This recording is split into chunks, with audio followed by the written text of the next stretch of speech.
রাতের বেলা চিন্তা করা হয় সকালবেলার কি আয়োজন করা হবে। এটা শুধু আমি না, আমার মনে হয় প্রত্যেকটা মেয়েরই মাথার মধ্যে এই টেনশনটা থাকে। বড়লোকের ফ্যামিলি কিরকম কি করে সেটা জানি না, তবে আমাদের মতো মধ্যবিত্ত ফ্যামিলিতে মানুষ সব সময় টেনশন নিয়ে থাকে। সকালে কি আয়োজন হবে, দুপুরে কি খাওয়া হবে, রাতে কি ডিনার করা হবে, সবকিছু নিয়ে একটা চিন্তা ভাবনা আগে থেকে করা হয়। চলেন তাহলে আজকে সকালবেলা কি কি আয়োজন করা হয়েছে সবকিছু আপনাদের মাঝে শেয়ার করি। আসসালামু আলাইকুম, my cooking at my blog page থেকে আমি মিতু চলে আসলাম নতুন আরো একটি ব্লগ ভিডিও নিয়ে। যারা আমাকে মন থেকে অনেক বেশি ভালোবাসে তারা কিন্তু এখনো আমার প্রতিদিনের ভিডিও দেখে। আমি সবারই কমেন্টগুলো চেক করি। পেজটাতে 2 মাস কাজ না করাতে পেজে একদম ভিউজ হচ্ছে না। মাঝে মাঝে মনে হচ্ছে এই কাজটা একদম ছেড়ে দেয়, কিন্তু আপনাদের এত এত ভালোবাসা আমাকে আবেগপ্রবণ করে দেয়। যাই হোক, সকালবেলা অ্যালার্ম বাজার আগে আমার চোখে ঘুম চলে যায়। কেন জানি মাথার মধ্যে টেনশন গ্রাস করে। সকালবেলা উঠে রান্না করতে পারবো তো, আপনার ভাইয়াকে বেঁধে দিতে পারবো তো। আজকে আপনার ভাইয়ার ছুটির দিন ছিল, তাই আজকে হালকা নাস্তা করতেছিলাম। প্রতিদিন সকালবেলা ভাত রান্না করার লাগে, কারণ আপনার ভাইয়াকে বেঁধে দিতে হয়, কারণ সে নাস্তা খুব একটা পছন্দ করে না। সকালবেলা ভাতটাই খেতে বেশ পছন্দ করে। তার সাথে সাথে আমারও অভ্যস্ত হয়ে গিয়েছে।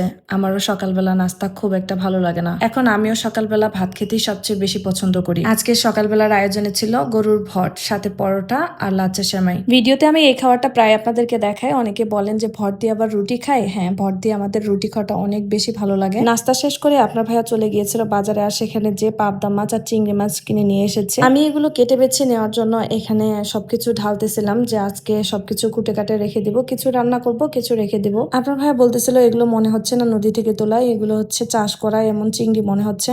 আমি এখন দুপুরে রান্না করতে যাচ্ছি, আর এই রান্নাতে থাকবে পাবদা মাছ ভুনা।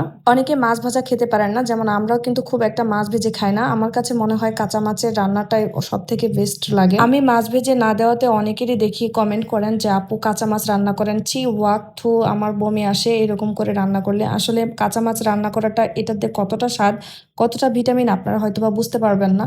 তবে এক এক জায়গার এক এক রকম নিয়ম। আপনারা ভেজে খান তাই আপনাদের কাছে ভালো লাগে, তবে আমাদের কাছে মনে হয় কাঁচা মাছটা রান্না করলে সবচেয়ে বেশি ভালো লাগে। আজকে একটু ভাজে তারপরে ভুনা করব, তো এই জন্য আজকে হালকা করে ভেজে নিচ্ছিলাম। আর যারা এই ধরনের কমেন্ট করে থাকেন তাদেরকে একটা কথা বলবো, খাওয়ার জিনিস নিয়ে এই ধরনের কমেন্ট করবেন না। আপনারা যেটা খান সেটা আমাদের কাছে পছন্দ লাগবে না, আর আমরা যেটা খাই সেটা আপনাদের কাছে পছন্দ লাগবে না, এটাই স্বাভাবিক। মেটার ওইটা না, মেটার করে আমার পরিবার যেভাবে খেতে পছন্দ করে আমাকে ঠিক সেভাবে রান্না করতে হবে। যেমন এই ধরেন এই পাট শাকের ঝোল অনেকে খান না, অনেকে দেখেনও নি চোখে, তবে আমাদের পাট শাকটা খুব বেশি পছন্দের। তো আজকে দুপুর আর রাতে রান্না ছিল এটাই। ভিডিওটি যদি বিন্দু মাত্র আপনার কাছে ভালো লেগে থাকে তাহলে অবশ্যই একটা লাইক কমেন্ট শেয়ার করে দিবেন, পাশে একটা ফলো করে দিবেন। ধন্যবাদ আপনাকে।